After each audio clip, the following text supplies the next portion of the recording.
Hello, good day, Miss Madeline Borlado. Will you please introduce yourself? My name is Madeline Borlado, 35 years old, married. My husband name is Norberto Borlado Jr., 35 years old. We have 3 kids, all boys, 14 years old, 11 years old, and 3 years old. I am the third in the family. I am Catholic. I live in Bungabong, Oriental, Mindoro, Philippines. My working experience, I worked in Hong Kong for 2 years with the 4 members of the family, 2 adults, 1 baby, and 1 child.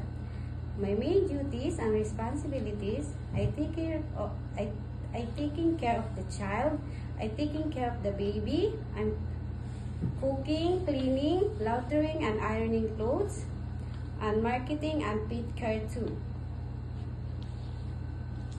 Okay, since you have experience in newborn baby, do you know how to prepare the milk for the baby? I prepare the milk for the baby. It depends of the ounce and the months of the baby. If 2 ounce is equivalent to 2 scoop the milk. Okay. How about the cooking? Do you cook Chinese food? I cook a Chinese, basic, simple Chinese food, but I'm willing to learn some more. Okay. When the babies don't stop crying, what will you do?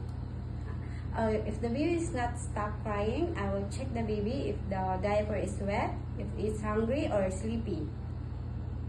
Okay. Do you have experience in taking care of pet? I have an experience of taking care of the pets.